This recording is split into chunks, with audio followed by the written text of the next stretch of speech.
Olá, Cita, você precisa de ajuda para desativar? Não, já conseguiu, tá tudo certo. Professora Janete, seu microfone está desligado. A hora que começar, já estamos gravando.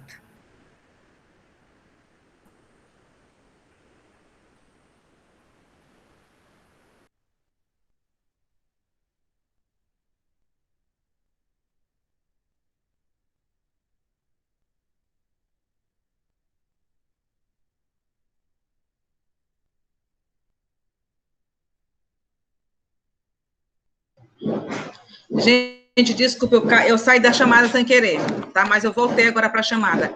Só para poder eu me situar aqui, tá? Beatriz, Elcita, a Naila, e quem que tá com o Felipe Natan mesmo, que eu não consigo identificar o rosto, o nome?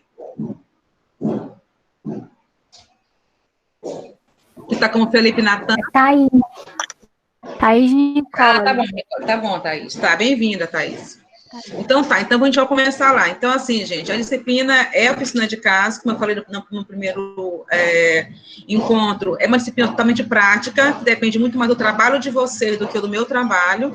Como a gente vai fazer EAD, né, eu fiz um jogo de slide mais sintetizado, só para retomar algumas coisas sobre o que é o PTS, que é o que vocês vão, de fato, fazer na atividade 2, que é a atividade com maior pontuação, tá? Que é para entregar no dia 17. Então, a gente vai ter agora, nesse tempo, né, duas apresentações. Uma sobre PTS, né, de modo bem geral e sucinto, que a gente já viu isso lá em dimensões, né, do cuidado clínico, do cuidado psicossocial.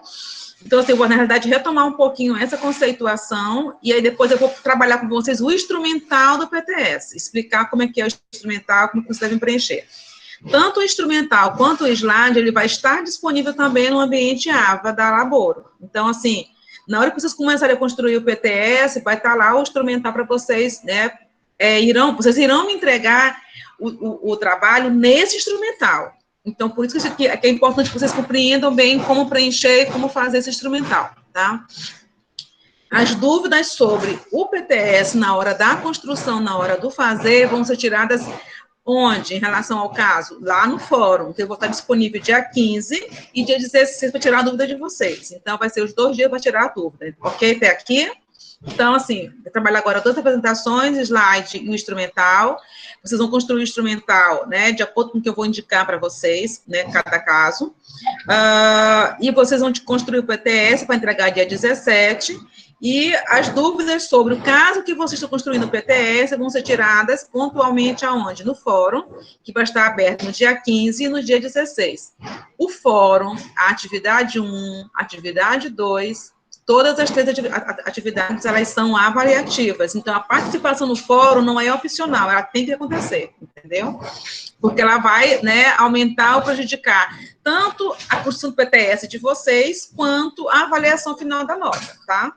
Então, vamos lá na apresentação que eu vou fazer a partir de agora. Então, aquilo que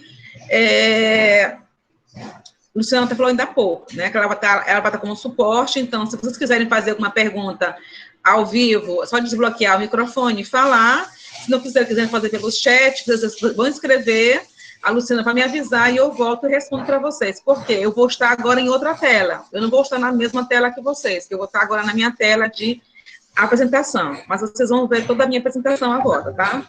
Se tiverem alguma dificuldade de ler alguma coisa de ver, é só dizer.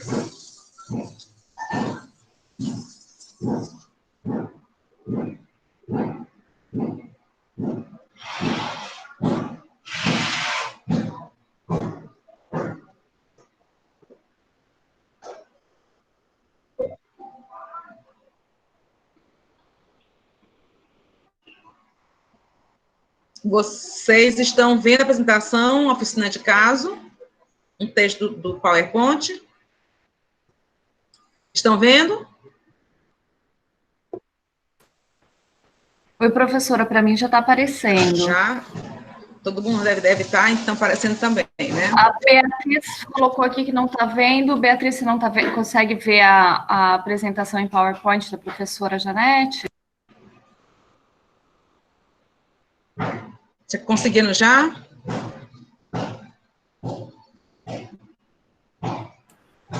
Eu estou vendo, professora, a sua tela. Agora você saiu da... Isso, agora tá tela cheia, inclusive. A tela cheia, inclusive, é. Será que eles conseguiram Todos ver? estão vendo? Ou mais alguém não está vendo? Por favor, me avise aqui. Ou no chat, ou abrindo o microfone, por gentileza.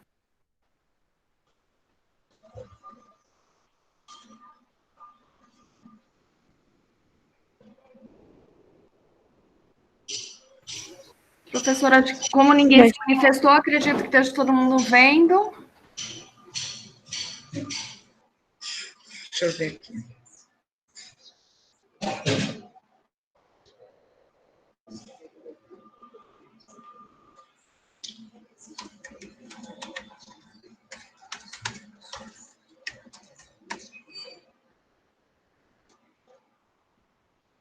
Eu vou começar agora, tá, gente?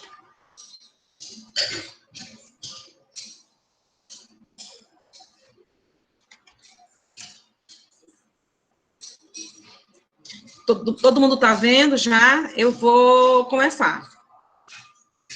Então, tá. Então, assim, uma coisa importante do projeto terapêutico singular, quem ainda não leu, é importante que leiam o texto, né, que fala um pouquinho, para que serve o projeto terapêutico singular, né, a gente vai estar vendo isso nos slides, inclusive, mas o projeto terapêutico singular, ele é muito importante, é um instrumento essencial para a gente poder pensar em promover um cuidado, seguindo as orientações da reforma psiquiátrica, entre elas diz, pensar um cuidado que ele seja singularizado, particularizado, um cuidado que consiga, de fato,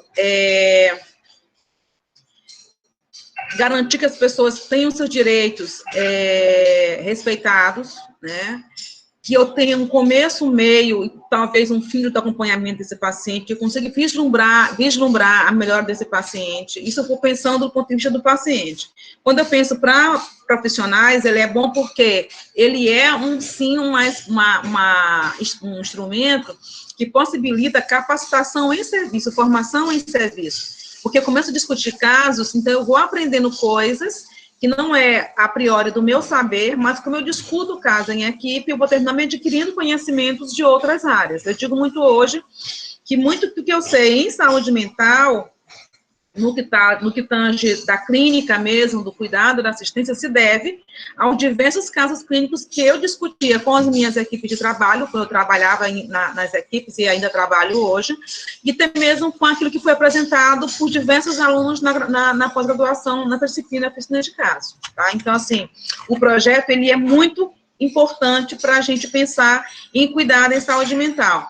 Lembrando que ele começou dentro da saúde mental, né, que nasceu a proposta do projeto terapêutico singular na saúde mental, como projeto terapêutico individual, que era o PTI, que agora não é mais PTI, é PTS, e que agora várias áreas da saúde já trabalham com esse instrumental, que é o PTS, porque ele dá a possibilidade de você ir do particular, né, do específico de cada paciente, perpassar pela família, perpassar pelo serviço e pela comunidade, para daí a pensar como melhor cuidar desse paciente, tá?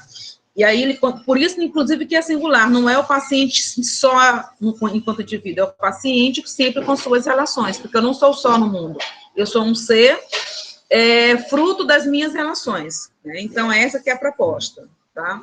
Então, assim, quando eu vou começar um PTS, o que é importante? Eu tenho 3 coisas que são muito importantes. Eu preciso acolher, eu preciso potencializar o que a pessoa tem e eu preciso escolher. Uma coisa importante no PTS é o quê? Ele não vai focar só a doença. Ele vai focar a doença, ele vai focar as limitações, ele vai focar as potencialidades do sujeito, tá? Por isso que tem as 3 esferas importantes, né, quando eu vou pensar, que é acolher, potencializar e escolher, né. O acolher é justamente disso, a gente já falou na disciplina passada, né, estou só retomando aqui alguns pontos. Então, assim, é eu ter a cartografia da pessoa, é a pessoa em suas relações, a pessoa no mundo, não é ela com ela mesma, é ela com ela mesma, é ela com a família, é ela com seus grupos sociais, tudo que ela faz parte. Eu vou buscar identificar quais são os pontos de tensões que existem entre ela, né, com o mundo que ela vive, né, com as normas que o mundo exige, aquilo que ela consegue se adequar ou não a esse mundo, como é que ela vive. Uma coisa importante no acolhimento, para fazer um bom PTS, não é simplesmente ouvir a demanda, mas é buscar saber por que ele sofre. Porque, às vezes, a demanda chega por uma coisa, como a gente já sabe na psiquiatria, mas o motivo, de fato, desse sofrimento, da demanda, é outro que está por trás. Então, eu não devo ficar no rótulo, na embalagem. Eu tenho que abrir a embalagem, né? Eu tenho que, né, dissecar mesmo para poder encontrar por que ela sofre e tentar ajudá-la nesse aspecto. E não só ir, né, no pacote, nessa embalagem que está colocada lá de alguma maneira, tá? Então, isso é imprescindível. Eu preciso olhar o sujeito, para além do diagnóstico psiquiátrico, né, lembrar disso, eu não trato de doenças na saúde mental, eu trato de pessoas que sofrem. E aí eu vou buscar identificar como é que é esse sofrimento dela, né, para ver as possibilidades que ela tem de como sair do sofrimento e continuar vivendo na vida, do jeito que dá para viver, né, com as suas limitações e com as suas potencialidades, como qualquer sujeito tem, né. Só que no momento que eu estou em sofrimento psíquico, um adoecimento mental, às vezes é mais difícil de eu dar conta de algumas coisas. Aí o PTS vai ajudar tanto o sujeito, né, a perceber as suas possibilidades e suas limitações, como também ajudar quem? Ajudar a própria família a lidar com isso, porque no PTS, ele não envolve só o sujeito, ele envolve o sujeito, ele envolve a sua família, os seus cuidadores, envolve também, às vezes, a própria comunidade, quando ela pode ser inserida nesse processo. E eu digo que uma das coisas boas do PTS é que, assim, não deixa a responsabilidade somente em cima da equipe do CAPS. Ela amplia. O sujeito passa a ser responsável, né? Passa a ser responsável, assim como a sua família, a equipe do CAPS e a comunidade. Então, você diluir o grau de responsabilidade pensando nas possibilidades que o sujeito tem de caber no mundo. Então, a nossa grande função com o PTS, em especial nesse acolhimento, que é coletar o máximo de informações que eu tenho do paciente, é justamente isso, né? Pensar de que maneira... Traz minha garrafa, que é melhor. Tá vendo? Pensar de que maneira que eu posso estar lidando com isso, com esses limites e com essas potencialidades do paciente, e, melhor ainda, fazer com que ele consiga lidar com isso, tá? E a coisa importante também no PTS é eu perceber as profecias autorrealizadoras, tá? Do agir dele, tá?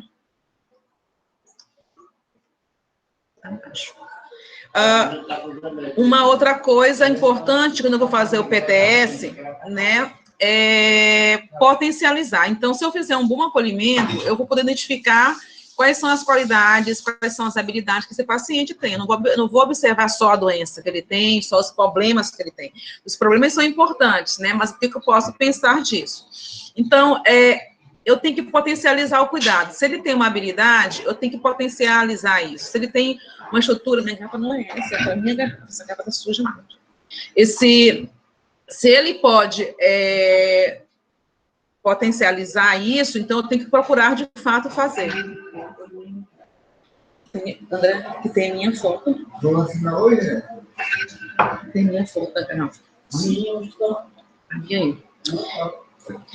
Então, assim, eu tenho que ajudar ele a recompor o movimento, né? De que maneira que ele vai poder, se ele deu uma parada na vida devido ao adoecimento que acontece com muita frequência, então, de que maneira que ele pode recuperar a minha vida, a sua própria forma de existir. Então, assim, isso é importante, esse recompor o movimento, né? O que dá para fazer apesar de, né? E dá para ele capacidade de fazer novas normas, né? De viver novas coisas, de contratualizar outros aspectos. E aí, né, eu acolhi o paciente, né, eu percebi suas limitações, eu percebi as suas potencialidades, né, identifiquei seus principais problemas, identifiquei as suas principais habilidades nesse processo, eu vou ajudar ele agora a fazer escolhas. né, que é isso também que é importante. Como todos nós, ditos normais, temos direito de escolher, né, também deve se pensar nessa perspectiva, que o paciente também tem direito de escolher se ele quer seguir, se ele não quer seguir. Mas escolher não é deixar ele decidir simplesmente, ele precisa ter elementos, ele precisa ter consciência para decidir, né? Eu vou dar liberdade, mas eu preciso que ele tenha a liberdade consciente das consequências dos seus atos. Então, o paciente tem que ter consequência real, que se ele decidir parar de tomar a medicação, ele vai ter crises, né? Ele pode ser, de novo, levado para uma emergência de qualquer jeito, vai ser contido fisicamente, vai ser contido mecanicamente. Se ele está disposto a isso mesmo, se ele quer, de fato, ele vai entrar de novo numa crise. Então, assim, eu preciso, no processo de cuidado dele, né, levá-lo a esse nível de conscientização. E se de repente ele quiser, né, é uma escolha dele, né? Tem paciente, às vezes, que está num bom nível de esclarecimento, de conhecimento acerca de si, da sua doença, de que, às vezes, por exemplo, é comum, às vezes, paciente bipolar, que sabe de como é que ela vai se comportar quando ela está em crise, e ela chega e pede, por favor, me interne, por 15 dias, por 30 dias, porque com a medicação não está dando efeito. Então, isso dá liberdade para escolher. Ou tem pacientes que diz que não, né, eu vou preferir, de fato, tomar medicação para mim não ter que lidar com isso, porque é muito ruim estar na crise, eu tenho poder sobre mim. Então, são esses 3 pontos importantes no PTS, né, acolher, então a boa acolhida vai me dar condições de fazer os passos seguintes, que é potencializar e dar para o paciente a liberdade de fazer suas escolhas, né, na vida, tá? Então, eu já falei um pouco disso daqui, de o que é o projeto Terapia Singular. É um projeto, uma ferramenta única para cada pessoa, então não tem um PTS para todos os pacientes. Cada paciente tem que ter o seu PTS específico, né? Ele fortalece a autonomia, né, ajuda o paciente a encontrar novos lugares no mundo, por isso que é importante que a família esteja presente nesse PTS, porque ela tem que perceber que ele é capaz, sim, que ele tem limitações, mas que ele é capaz de algumas coisas, né? Então, a família tem que compreender as capacidades e as limitações desse seu ente, né? Esse paciente tem que começar a resgatar o seu nível de contratualidade, fazer com que a fala dele comece a valer a pena. Então, não dá para me fazer PTS sem ouvir o paciente, não dá para me fechar, né, combinar a terapêutica, né, desse paciente sem conversar com ele, né? Mas ele está na crise, né? Mesmo na crise, eu vou ter que avisar para ele de que, como ele está em crise, como ele está em situação de risco, eu vou ter que fazer isso. Então, assim, uma coisa é a emergência, outra coisa é o paciente que precisa de cuidados. Então, eu preciso saber como lidar com isso. Como já falei, tem que ser executado em conjunto, familiares, profissionais, comunidades, né?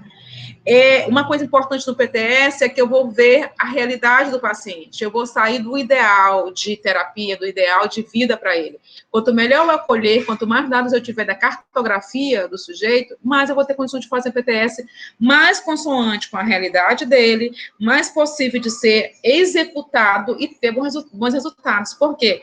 Quanto mais bons resultados eu tenho, mesmo pequenos resultados, para o paciente é bom, porque ele se percebe como sendo capaz, né, de algumas coisas. Para a família é bom, porque ela percebe que ele consegue avançar, sim, em algumas questões.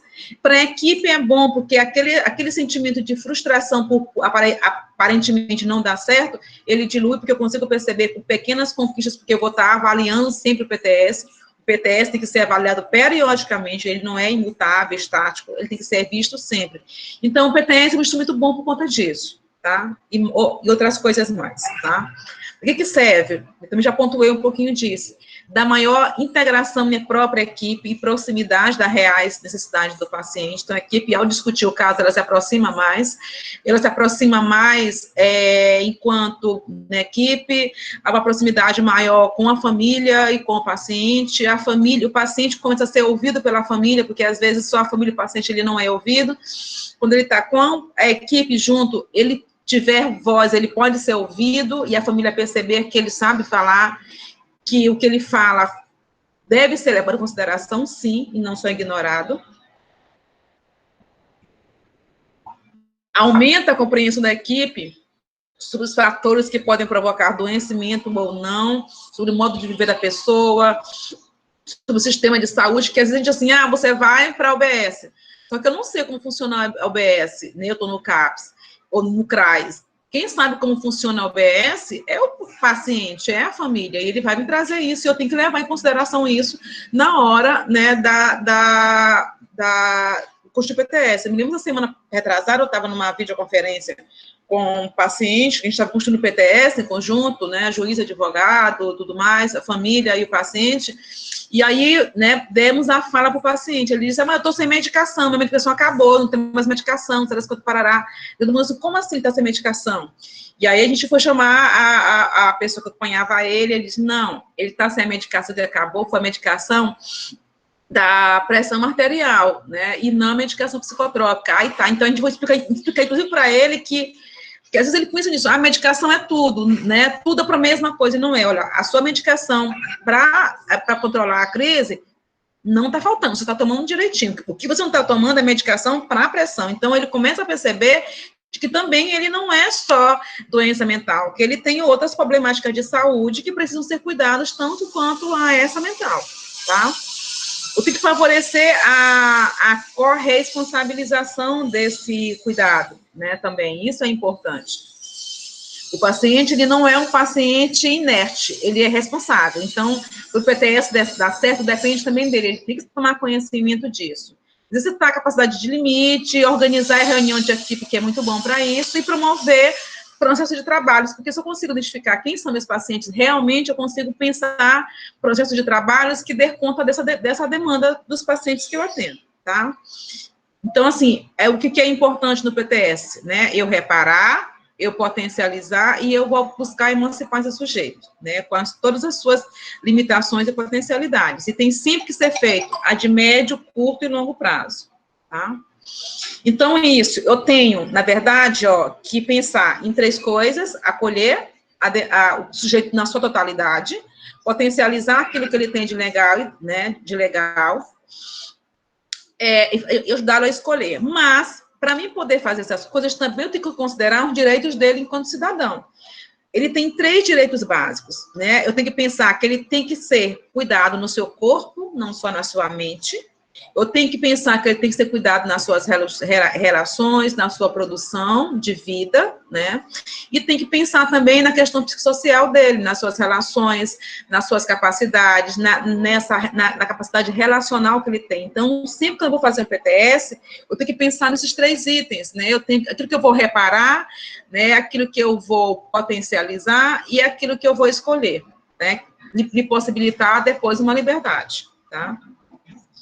Então, o diagnóstico, já falei disso, o diagnóstico a gente pensa, um diagnóstico aqui é um diagnóstico ampliado mesmo, né, ele não é só psiquiátrico, o psiquiátrico ele é essencial, mas ele não é o único, eu preciso pensar o diagnóstico do sujeito pensando ele com todos os seus recursos e limitações, e aí quando eu vou falar de recursos, eu penso recursos do indivíduo, o recurso do contexto, o recurso do serviço que ele está sendo atendido, se é CRAS, se é CAP, se é OBS, o contexto do serviço, quer dizer, qual é a rede de saúde que existe no território desse paciente que pode dar algum suporte para ele na sua vida.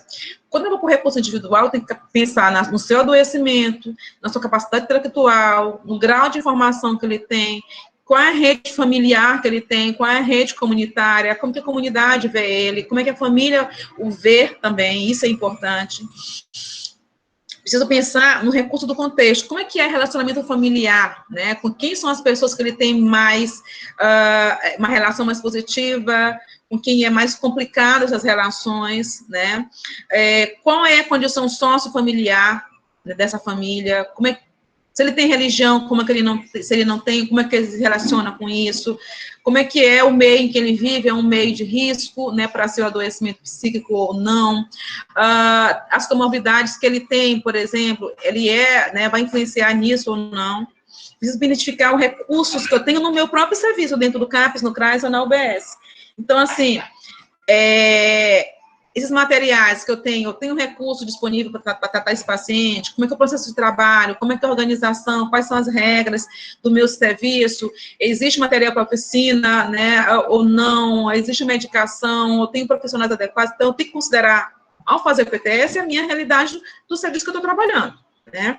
E o outro ponto que eu tenho que considerar também é o contexto, né, do meu serviço, qual é a rede que existe, como é que funciona o sistema de saúde, qual é a rede de saúde governamental e não governamental que eu tenho no meu território, né? Eu consigo fazer articulação ou não, por exemplo, eu não tenho algumas oficinas no meu CAPES ou no meu CRAS, mas existem outras instituições governamentais ou não que fazem esse tipo de serviço, eu posso fazer parceria com a assistência paciente, então eu tenho que ter, de fato, esse olhar mais ampliado. Então, percebam que sai da lógica do diagnóstico psiquiátrico. Ele é importante, eu tenho que fazer, né, não dá para me esquecer disso. Por isso que numa matéria que eu mandei para vocês, eu mandei tanto sobre PTS, como mandei sobre diagnóstico, inclusive, em especial, os 2 vídeos, porque eu preciso saber fazer diagnóstico. Porque se eu não souber fazer um bom diagnóstico em saúde mental, eu não vou dar conta disso, não é só de boas intenções, né, eu preciso, de fato, ter conhecimento científico para poder dar conta disso, tá? No PTS também, eu já falei ainda agora, né? Há um processo de corresponsabilização.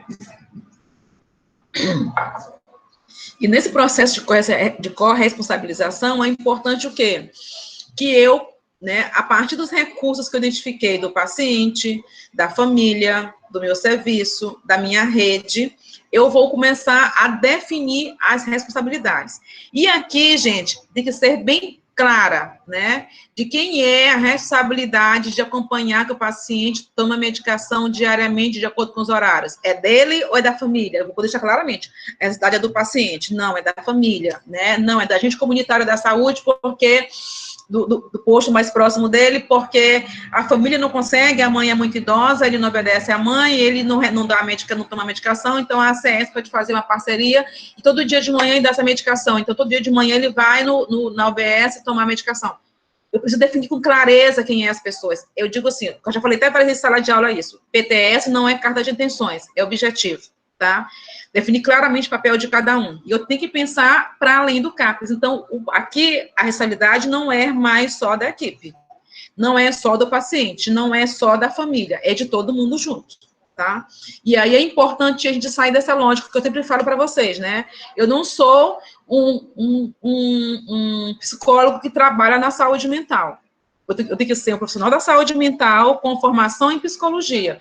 Então, eu vou buscar o quê? Quais são os meus conhecimentos que eu vou poder, né, ofertar para essa demanda do paciente. Então, quando eu estou na demanda do profissional da psicologia que vai atender em saúde mental, eu tenho a tentação de pegar meu saber bonitinho e querer que o paciente se encaixe nisso. Aqui, não. Se o diagnóstico da saúde mental é outra, né, que eu vejo o sujeito, e a partir do que ele traz de problemáticas, de limitações, de capacidades, eu vou lhe apontar caminhos, eu preciso sair um pouco do meu quadrado, e pensar além do meu quadrado, tá? E aí, lógico, como todo protesto, já falei ainda há pouco, ele não é fixo, ele é mutável, e tem que ter sempre uma reavaliação para fazer acompanhamento, então é importante que a gente reavalie ele periodicamente, e reavalie prioritariamente nas datas que a gente diz que ia reavaliar. E quem vai estar acompanhando essa reavaliação é aquela figura importante da saúde mental, que é o técnico de referência de cada paciente, porque cada paciente tem que ter um técnico de referência, porque senão ele vira um paciente de todo mundo e ninguém acompanha, e aí você não consegue ter um começo, um acompanhamento real desse caso, desse paciente, ok, gente? Então, assim, a gente vai agora para os projetos, né, terapêuticos, né, e vamos ver o que a gente tem agora de dúvida.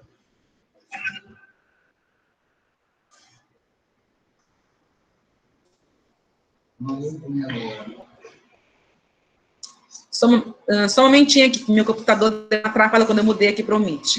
Então, assim, a gente vai... agora, se tiverem alguma dúvida em relação ao que eu apresentei até agora, seria, digamos que esse é o momento de vocês perguntarem. Né? Podem, se quiser desbloquear o microfone, pode desbloquear o microfone. Se quiser perguntar pelo chat, pode perguntar, assim que eu conseguir voltar para a página do chat, para a apresentação. Dúvidas, perguntas? Nada?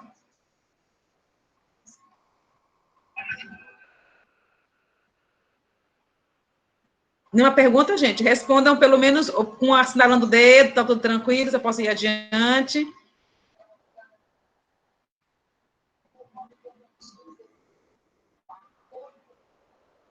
Não? Vocês estão me ouvindo direitinho? Estamos ouvindo sim, professora. Tudo tranquilo, então, né? Então, a gente vai agora para o outro, para o instrumental, que é, de fato, o PTS, tá? É um roteiro do PTS que eu fiz. Esse modelo não é o único modelo, é o modelo que eu utilizo com as minhas equipes, né? Para trabalhar o PTS. Então, assim, cada serviço, né, pode montar a sua proposta de PTS considerando isso, né? A lógica que é aquilo, o diagnóstico, as responsabilidades, né, que vocês precisam ter, né, para poder executar o PTS e o prazo de reavaliação.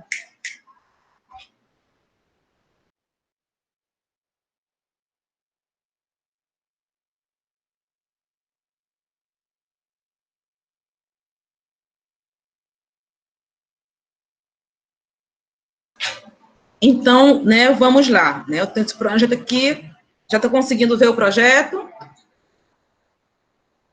Todo mundo está conseguindo, já viu aqui o projeto? Não, professora, sua tela está na sua foto. Eu coloquei agora no Word, é um texto no Word, na verdade. Será que não consegue ver? Você precisa compartilhar a tela de novo, que não está compartilhando. Ah, tá, verdade.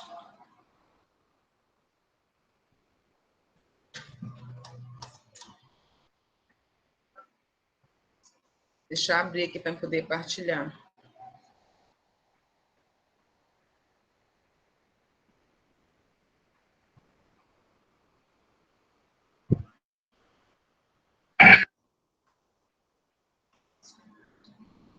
Então, tá. Estão conseguindo ver agora? Tá? Sim, está aberto, professor. Agora tá tranquila, né? Então, assim, aqui é o modelo do projeto terapêutico singular, que eu, né, trabalho com minhas equipes, estou partilhando com vocês. Então, assim, o primeiro ponto que está lá, vocês estão vendo, já é o diagnóstico ampliado, né? Projeto terapêutico singular. Normalmente, o que eu faço? Eu coloco aqui em cima o nome do paciente, né? O nome, o setor, o município, alguma coisa nesse sentido. Só para uma coisa bem clara, para poder ficar mais fácil de acessar o PTS. E aí eu vou para o diagnóstico ampliado, que é o que vai me dar todas as informações que eu preciso. Então, eu vou aqui para os dados pessoais. Aqui nos dados pessoais, normalmente, o que eu coloco? Eu coloco, né, o nome completo do paciente, coloco a idade dele, a cidade de nascimento. Então, assim, tudo que é dado pessoal, se é solteiro, casado, né, viúvo. Então, aqui eu vou colocar todos os dados pessoais desse paciente, né, estado civil, para que as pessoas, né, possam, né, porque lembrar que o PTS vai ficar no processo, no prontuário do paciente, então qualquer pessoa pode ter acesso a essas informações aqui, é importante. Depois que eu conseguir pegar todos os dados, né, do pessoal do paciente, né, eu vou buscar conhecer o contexto religioso dele. Preciso identificar, por exemplo, né, com quem ele reside, né, com quem reside, com quem ele está, né, convivendo nesse momento agora, como é que é a composição familiar dele, né, se os pais estão vivos, se os pais estão falecidos, né, qual a idade dos pais, qual a idade dos irmãos, se tiver irmãos, se tiver filhos, qual a idade dos filhos, se os filhos moram com ele, se não moram com ele, como é que é a relação dele com a companheira, se tiver companheira, como é que é a relação dele com os irmãos. Então, eu vou identificar, né, buscar todas as peças importantes para me compreender esse sujeito. Então, repare que já muda um pouquinho daquela coisa, né, do diagnóstico inicial que é psiquiátrico, né?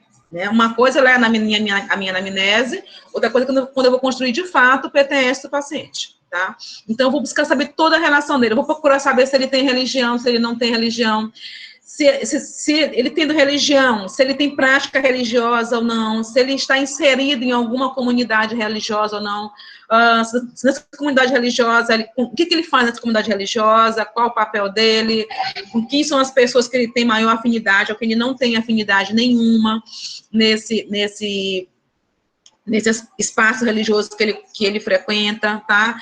Depois eu vou ver o contexto econômico e profissional desse paciente. né, assim, qual é a renda familiar, qual é a renda dele, ele teve profissão, não tem profissão, já trabalhou alguma vez na vida, trabalhava de quê, né, o que que ele faz para ganhar dinheiro, o que que a família dele faz, né, como é que ele se mantém. Então, isso é importante, eu também estou investigando, né, para mim poder saber, inclusive, lá no projeto terapêutico, que eu vou propor para ele, né. Então, isso é importante, né. Contexto relacional comunitário, né, no próximo item. Vou saber como é que é a relação dele, né, com a comunidade, né, como é que os vizinhos olham ele, né, como é que ele vê os vizinhos. Se eu puder conversar com alguém da vizinhança, é interessante, né, mas é importante que eu escute na voz dele como é que ele acha que a vizinhança olha ele, como é que ele olha a vizinhança, buscar identificar como é que a família vê a relação dele com a vizinhança, né, e a vizinhança com ele. Então, esse jogo da dupla, né, da relação, do contexto de vai e vem, é importante também eu colocar aqui, né, a vizinhança zoa muito com ele, ou a vizinhança acolhe muito ele, ou não, né, essa comunidade é uma comunidade de risco, ou não é de risco, ela é acolhedora, ou, na verdade, nessa comunidade, por exemplo, se ele for usuário de drogas, lá tem muitos bares, como é que é o acesso dele a esses bares? Então, isso é importante. As condições sociossanitárias desse ambiente que ele vive, são adequadas, não são adequadas? Como é que é o acesso dele aos bens e serviços que a comunidade dispõe, ou que o território dele dispõe? Então, tudo isso eu vou colocar aqui, tá? Aí eu venho para o histórico de saúde mental dele, que é justamente isso, né? Como é que começou a história psiquiátrica dele, né? Na família tem algum caso de adoecimento psiquiátrico ou não? Como é que foi a infância dele, né? Se teve algum evento que pode contribuir com um adoecimento mental, né, na atualidade. Então, tudo aquilo que eu falava lá, né, que a gente chama da anamnese psiquiátrica, ela vai entrar aqui no histórico de saúde mental. Se já foi internado alguma vez ou não, se ele faz adesão ao tratamento ou não adere ao tratamento, se ele é muito resistente, quantas vezes ele se tratou, se ele já se internou alguma vez, né, como é que é a relação dele com os demais pacientes, de onde ele se interna. Então, quanto mais informações eu puder ter, né, aqui nesse momento, né, do diagnóstico, do acolher, né, quanto mais eu puder saber, melhor.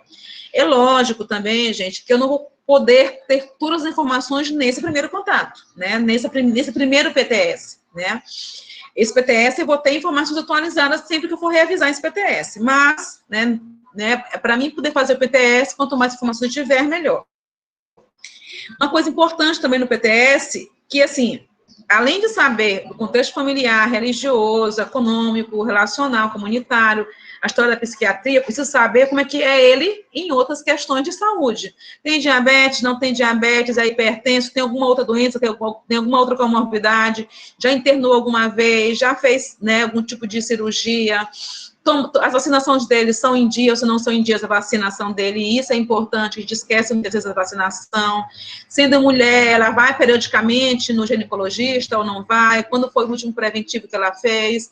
A mesma coisa em relação aos homens.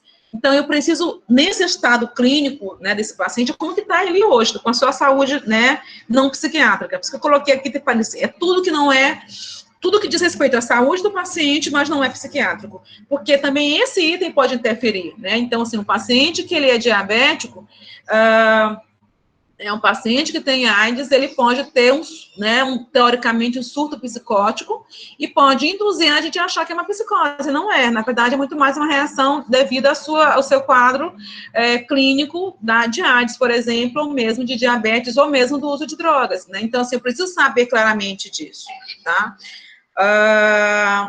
O contexto do serviço, né? Eu preciso saber, né, qual é a rede que existe no meu território, né? Que, de repente, eu possa pensar que pode ajudar esse paciente em alguma coisa. Tem CRAS, tem clube de mães, tem a igreja, tem o quê, né? Então, mesmo que eu não saiba tudo que essas instituições fazem nas minúcias, mas eu preciso saber que elas existem, que ter pelo menos a intuição, que eu acho que de repente pode ter alguma coisa nesse lugar que pode ajudar a gente para este caso. Por isso que a ideia de rede aqui, né, atualmente, ela se transforma também. Não eu tenho que ter toda a rede ideal imaginária. A rede, ela vai se montando de acordo com a competência do paciente. Então, quem vai me dizer a rede necessária para este caso é este caso. Eu não vou ter uma rede ampla para todo mundo igual, tá? Então, isso é uma coisa. Então, assim, eu identifiquei tudo no paciente, né? Agora eu vou buscar identificar quais são as suas potencialidades, quais são os seus interesses, né? O que ele tem de interesse na vida. Qual a habilidade que ele tem, se ele sabe costurar, se ele sabe bordar, se ele sabe tocar violão, se ele sabe fazer pintura, se ele canta, se ele compõe, se ele tem habilidade com a internet, descobrir o que ele tem de habilidade. Isso é importante. Ah, mas ele não faz nada.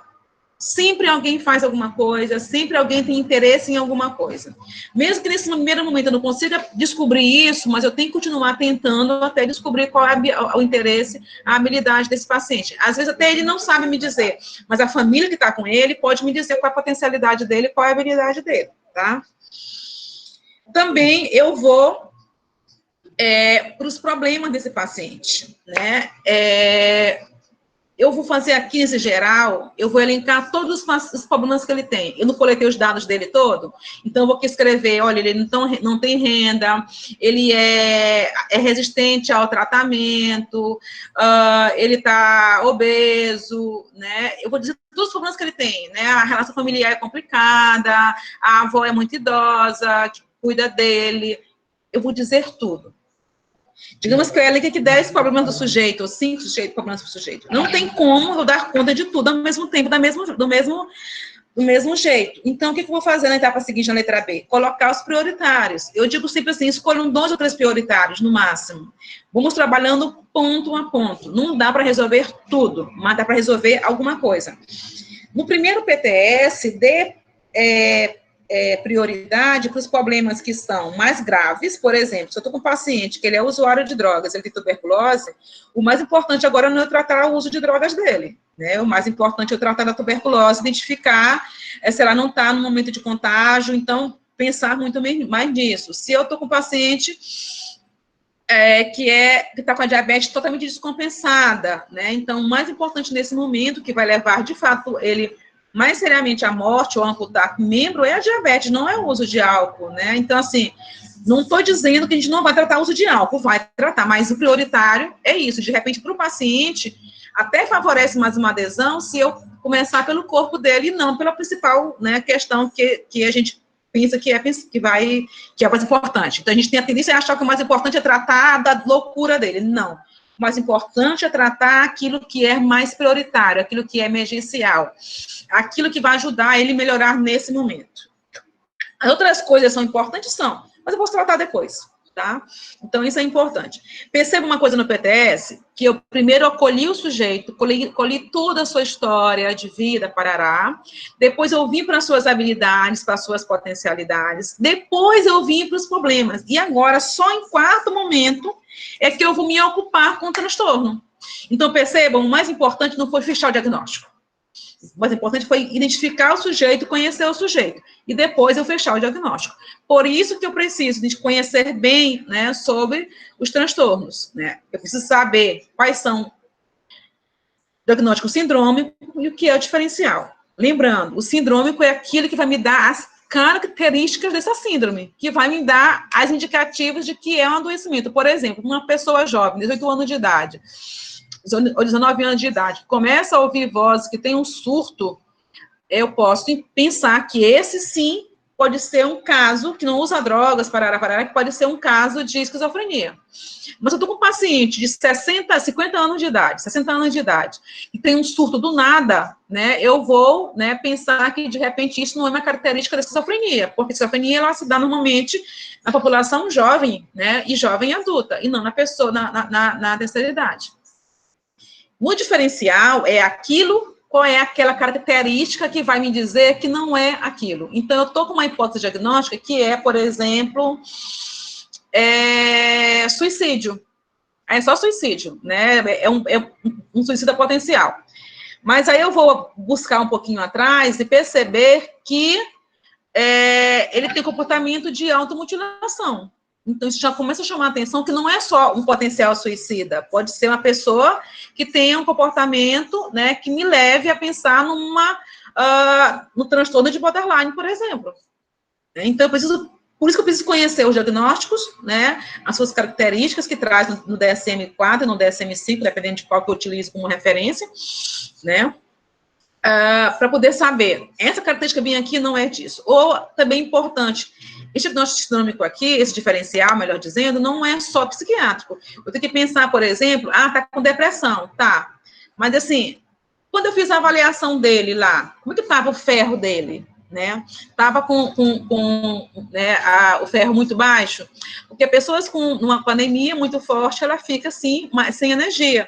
E aí eu não posso confundir estar sem energia, estar apático, sem energia, né? Uma coisa é eu estar apático estando com o meu quadro bioquímico normal, sem alteração. Outra coisa é eu estar totalmente anêmica, e aí, lógico, se eu estou anêmica, sem ferro, sem energia, eu vou estar mais apático, sem motivação para alguma coisa, porque eu estou sem forças. Então, por isso também que a gente viu lá em cima, que a avaliação clínica é importante, porque eu tenho questões biológicas, que podem, né, me fazer confundir o diagnóstico, e também tem questões psiquiatras que vão me fazer confundir o diagnóstico. Um paciente que é um antissocial, né? Minha ideia primeiro é antissocial, mas, né, eu começo a perceber que ele também se mutila, que ele se coloca em risco direto. Então, de repente, eu posso começar a pensar que não é um antissocial, apesar de ser o código que ele pode ser, né, um borderline, ele pode ser uma personalidade dependente, eu posso ter outras personalidades. Então, esse diagnóstico diferencial em sindrômico, eles são essenciais para poder fechar o diagnóstico. Então, assim, eu não preciso, de imediato, fechar o diagnóstico. Por isso eu coloquei aqui para vocês, nesse caso aqui, a hipótese diagnóstica, porque lembrar que, às vezes, eu posso construir ao longo de anos. Um paciente bipolar, normalmente ele vem com uma crise, né, de depressão ou com uma crise de mania. E aí eu preciso acompanhar para saber se de fato é bipolaridade ou não, porque nunca vai vir as duas coisas juntas, né? Vai vir uma de cada vez e tem um espaço de normalização. Então, não tem que ter pressa em fechar o diagnóstico, mas eu preciso ter, para começar a trabalhar, uma hipótese, né? E aí, por fim, eu acolhi, né, no potencial do sujeito, eu, como se diz, vi as habilidades, vi os problemas, pensei no diagnóstico. Agora, eu vou começar a trabalhar aqui justamente o quê? A metaterapêutica. A metaterapêutica tem que ser bem objetiva, tá? Então, assim, se eu disse lá em cima, por exemplo, que o paciente não faz a adesão, né, da medicação, que isso é um problema prioritário, e não faz a adesão da medicação, então eu vou trabalhar com ele, né, para reavaliar, primeira coisa, reavaliar a medicação dele. Eu vou dizer, quem que vai fazer isso? Vai ser o psiquiatra, lógico, que vai fazer o médico clínico, se tiver, né, psiquiatra. O prazo, eu tenho que dizer assim o prazo, né? Até que dia tem que ser feita essa avaliação? Em até 20 dias, até 15 dias? Então, vamos colocar 15 dias. Trabalhar, né? Motivá-lo, digamos assim, para a adesão da medicação. Né? E aí, para isso, eu vou fazer o quê? A minha meta é essa, motivar para a adesão. Então, eu vou colocar ele numa oficina que existe no meu serviço, que foi criada, porque eu percebi que tem vários pacientes que têm que aderir à medicação, oficina sobre medicação. Essa oficina sobre medicação, então, reparem só, eu coloquei ele numa oficina, não foi para colocar ele na oficina, é porque eu tinha uma meta, eu tinha um problema, que é a baixa adesão, eu tinha uma meta que é motivá-lo para adesão, e aí, para motivá-lo para adesão, eu vou colocar qual vai ser a atividade que ele vai ser incluído, que é a oficina sobre medicação. Aí eu vou dizer aqui, quem fica responsável por isso? Vai ser o paciente, porque sem ele não tem como ele inserir. Eu posso colocar a família junto, porque a família também começar a compreender os efeitos da medicação, que nem sempre é tudo... Então, não é só não quero tomar medicação, a medicação tem os efeitos ruins, que só, ainda mais as nossas medicações. E vou colocar um profissional, porque pode ser o farmacêutico, mas pode ser o enfermeiro, né? Pode ser, né, o psicólogo, enfermeiro. Então, percebam que bem aqui a gente saiu daquela ideia de que enfermeiro só prescreve e orienta a medicação. O enfermeiro pode fazer, tanto o enfermeiro quanto o psicólogo que também estudam medicação na sua graduação, né, podem estar orientando um pouco sobre isso, sobre os efeitos da medicação, né, os benefícios das medicações, para o paciente poder, lá na frente, poder estar avaliando. Então, repare que eu tenho a meta clara. Então, não é em que você, né, não, nada de carta de intenção, um objetivo. Eu descobri que esse paciente gosta de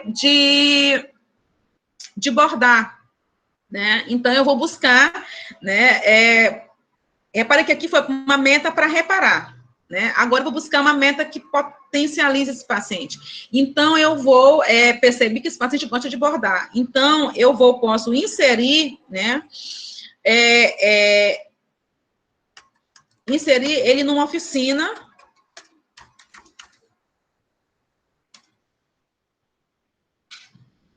de geração de bordado, né? De bordado, por exemplo, para ele aperfeiçoar isso. Então, eu vou estar terapeuticamente trabalhando com isso. Então, assim, para colocar ele, né, a minha meta vai ser, né, potencializar, tem que mudar bem aqui. A meta vai ser, né, potencializar a habilidade de bordado. Eu vou inserir ele numa oficina de bordado, que aí, assim, é diferente da oficina, inserir na oficina de bordado. Né? Aqui a gente chama de oficina de geração de renda, tá? Por quê? Aqui ele vai aprender técnicas, né, de como fazer bons bordados. Aqui não é oficina terapêutica, é oficina de geração de renda, porque o meu objetivo é favorecer a habilidade dele de bordado e ajudá-lo a ter uma renda, tá? E aí eu vou colocar quem é a responsabilidade, lógico, do paciente. Se ele não conseguir ir sozinho, precisa de acompanhamento, eu vou colocar assim a família. E vou colocar, eu preciso que seja o assistente social que acompanhe isso, então vou colocar que seja assistente social. Digamos que no meu CAPES não tenha, né, essa oficina de bordado de geração de renda, mas no CRAS a comunidade tem, então vou colocar lá mais o coordenador do CRAS para ajudar nesse processo. Então, percebam que eu vou colocando sempre a meta terapêutica frente à problemática do paciente, ou a habilidade dele, vou dizer em que atividade que eu vou inserir e vou trabalhar. Aí eu vou, né, digamos que um outro problema que o paciente tenha, seja ele tem dificuldade de falar em público, ou ele tem dificuldade de se relacionar com as pessoas, ou então ele tem uma dificuldade, ele não tem voz, né, as famílias tanto ele não se percebe como alguém importante que tenha voz, nem a família. Então, eu começo a pensar nisso, eu preciso resgatar o poder de contratualidade dele. Contratualidade dele, tá? Estamos terminando, tá, gente? De contratualidade dele. Então, eu vou inserir ele em quê? Então, eu vou inserir ele em uma oficina, por exemplo, de autoestima.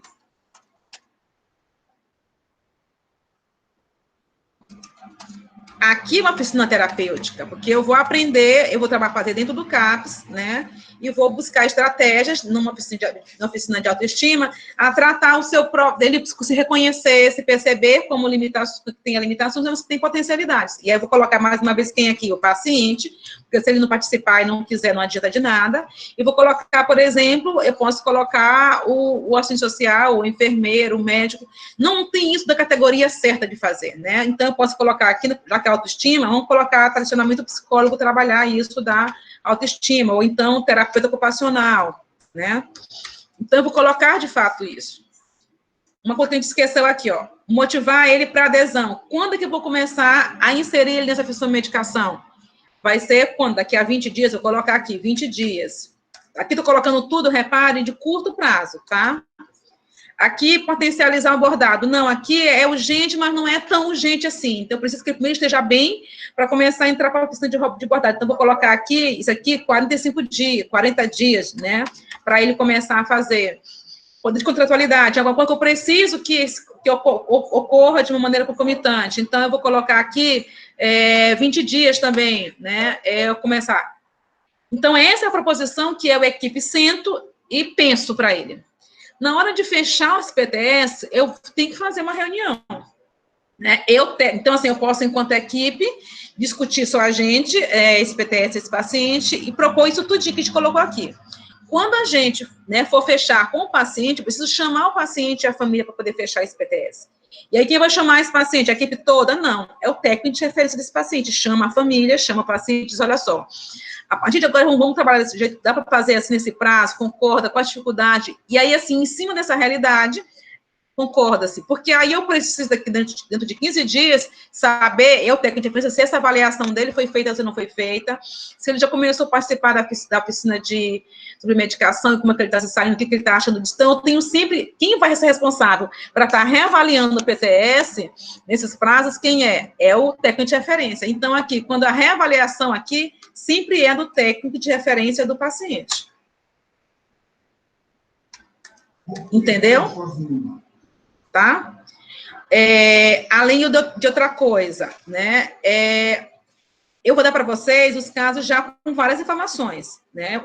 Vocês não vão partir do zero, porque vocês não estão com paciente. Ninguém que trabalha em CAPS, pelo que me falaram. Então, essa pergunta é bem aqui que vocês vão responder, que não é para o PTS, de modo geral, que a gente faz isso. Mas, assim, como para vocês eu vou dar o caso já mais ou menos pronto, vão ter perguntas que não vão estar feitas lá. E aí, assim, é importante que vocês listem para mim quais seriam as informações que vocês acham que faltaram no caso sobre esse paciente. Então, é importante para poder estar exercitando mesmo a avaliação do paciente, ok, gente?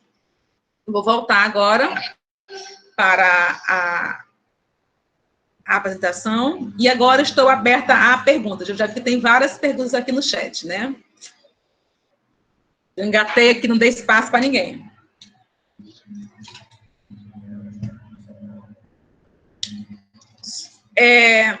A pergunta aqui de Beatriz, a de Felipe, depois eu respondo, tá, Felipe? De Felipe, não, de Thaís. Bia, quem mais monta o PTS? Sempre a equipe. O PTS sempre é montado pela própria equipe, tá? Quem colhe dados vai definir muito da própria dinâmica do CAPS, né? Se vai ser 2 pessoas, se vai ser só um profissional, se vai ser 2 profissionais. Se for só um profissional que acolhe de imediato esse paciente, né, quando ele chega, é importante que todos os demais profissionais também possam ouvir ele, né?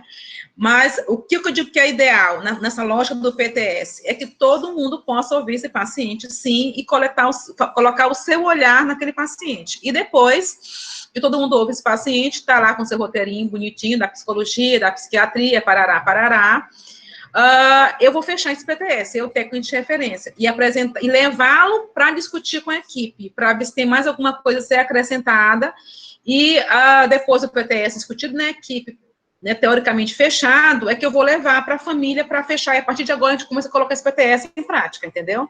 Então, é processual.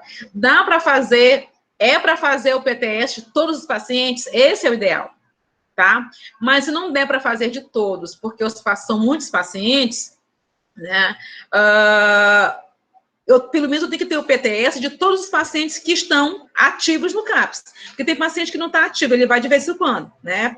Por N questão. Então, pelo menos os pacientes que estão ativos, ou os pacientes que são mais complicados, é obrigatório eu ter que ter o PTS dele. Porque se os casos complicados eu não tiver um PTS, vai ficar muito mais difícil eu conseguir encontrar luzes, né, caminhos a seguir. Porque, às vezes, tanto problema que você coloca, e você pensar sozinho, você não dá conta. Então, o PTS, a vantagem é essa, é de que eu consiga pensar estratégias para o paciente junto com a coletividade, né? Inclusive com ele próprio, porque de repente às vezes eu estou com uma ideia e ele vem com uma outra que é fantástica, né? Então, às vezes o paciente traz para a gente coisas bem interessantes também, assim como a família. Então, a gente não fica com com essa responsabilidade de ser o dono da verdade, saber sozinho o que é melhor para o paciente, tá? Mas, assim, o técnico de referência deve ser aquele que vai estar puxando o PTS do paciente, mas o paciente deve ser ouvido por todos, sim, tá? Mas esse instrumental, digamos assim, esse roteirinho aí, eu podia, né, ser interessante que, né, na proposta das minhas equipes de trabalho, o que eu faço? 2 profissionais sempre sentam junto e ouvem o paciente com esse roteiro. E aí eles vão anotando. Depois, eles trazem para a equipe, né, esse roteiro para discutir algumas coisas. E lá vão surgindo as perguntas, mas falta isso, falta aquilo outro. Então, sempre há essa avaliação mais integral, né? Para que a gente não tenha só esse olhar unificado, só da psicologia, só da enfermagem, só da psiquiatria. Então, eu sempre proponho nas minhas equipes de trabalho ter pelo menos sempre 2 profissionais ouvindo o paciente pela primeira vez e tentando coletar o máximo de informações possíveis, tá? Mais questões sobre o PTS? Tranquilo? Então tá.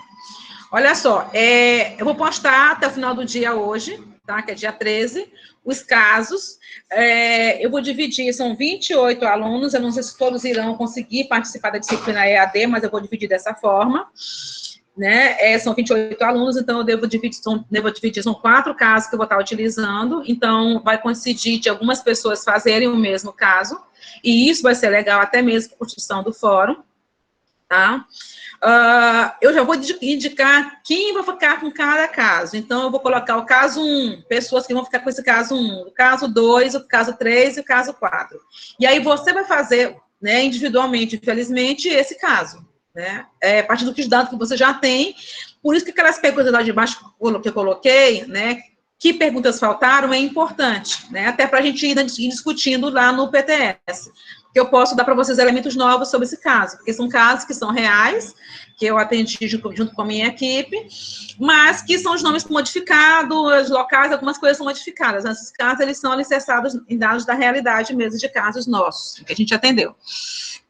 Então, o fórum vai ficar para discutir os casos pontualmente, caso a caso, tá? Mas, então, assim, no dia 17, é para todo mundo entregar o seu PTS. Tá? Porque aí eu vou dar uma lida nesses PTS rápido, porque já vou conhecer de alguns. Então, assim, a dia 18 à noite, eu vou dar a devolutiva geral dos PTS, né? O que faltou de modo geral, o que vocês precisam ficar mais atentos em relação ao PTS. Então, assim, dia 18 vai ser mais, na realidade, a conclusão do que a gente já vinha discutindo no dia 15, no dia 16, no próprio fórum. Só para a gente ter, de fato, esse encerramento da disciplina, que é esse encontro do dia 18 à noite, que eu acho que deve dar para mais pessoas participarem, porque já é à noite, mesmo tem algumas pessoas que estão trabalhando. A Thaís perguntou os prazos. Os prazos estão todos no AVA, tá? Dá uma olhadinha no AVA, tá todos os prazos lá. Então, dia 14 é para entregar o texto, que é para ser feita a partir dos vídeos que vocês vão assistirem e a partir dos textos que passam para leitura, tá? Então, assim, até amanhã, vocês fixam nos textos e nos vídeos, que vai para produzir o texto que vai ser entregue amanhã, e aí, a partir de amanhã, de noite, né, depois que vocês entregarem o texto, a partir do dia 15, eu vou estar abrindo o fórum para a gente começar a discutir os casos dos PTS, que são esses 4 casos. Tá? E aí, cada qual vai responder no seu caso, tá? Eu vou abrir uma pastinha para uma conversa, digamos assim, para cada caso. Ok, gente? Perguntas? Mais alguma? Os caras estão calados, falei tanto sozinha. Mais alguma questão? Então, se não tem nenhuma dúvida, né, só chama atenção para isso, né? Que vocês leiam, né, visitem o AVA, fiquem atentos. Eu vou reforçar agora no grupo de novo, da importância de verem o AVA, de estarem atentos com os prazos, né, para não extrapolar o prazo. Alguém perguntou, professora, pode extrapolar o prazo? A priori não, porque é sistema, né, isso, Luciana? Então, tem que ser entregue no prazo. Eu não sei como vai ficar o caso de quem não entregar nos prazos, até porque, assim, eu vou entregar as notas, né, já no sistema, eu não vou levar para casa a nota para corrigir, não. Eu vou corrigir, vou abrir, os trabalhos de vocês vão estar tudo no AVA, eu vou corrigir pelo AVA e vou lançar as notas no AVA. Então, por isso que é tão importante cumprirem os prazos de entrega. Quer falar um pouquinho, Luciana, sobre isso das avaliações? Com relação aos prazos, se a senhora sentir necessidade, achar que vale a pena prorrogar algum, porque, principalmente para vocês que são da área de saúde, né, que com certeza estão trabalhando muito nesse momento e está bastante sobrecarregado. Então, há uma flexibilidade, sim. Dentro do mês de abril, nós podemos flexibilizar tranquilo, professor. Aí é conversando contigo. As suas necessidades e a de todos vocês que estão fazendo a disciplina. Ok? Então, eu vou ver direitinho com ela e aviso para vocês alguma coisa. Mas, a priori...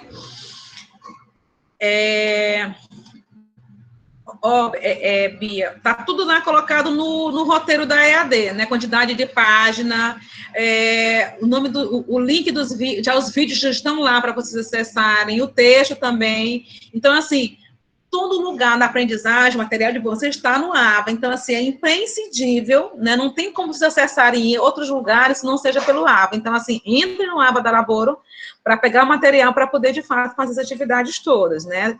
Por exemplo, o PTS, os casos, eu não vou mandar para o e-mail de ninguém, nem colocar no WhatsApp, vou colocar no AVA, tá lá no AVA. Então, vocês têm que acessar o AVA para poder ver isso direitinho, tá certo? Ok? Então, assim, muito obrigado, né? Até o dia 15 nos fóruns, né? Que a gente vai, até o nosso encontro de novo ao vivo no dia 18, né? Para tirar alguma dúvida. Quer falar alguma coisa, Elcita? Não, professora, obrigada, viu? Tá, tranquilo então, gente. Então, tá, obrigada, né? Até a próxima. E agora eu vou atualizar o grupo, né, chamando a atenção. Chame os colegas de vocês para participarem do fórum, porque isso é avaliativo, bem como do próximo encontro, dia 18, tá? E estarem atentos aos prazos. Então, tá, obrigada, Luciana, pelo suporte, e até o próximo encontro. Tá, ok? Obrigada a você, professora. Okay. Tchau, ótimo dia para todos vocês. Feliz Páscoa, gente, para todo mundo. Eu nem dei Feliz Páscoa para ninguém, tá? Feliz Páscoa, fiquem com Deus. Tchau. Tchau.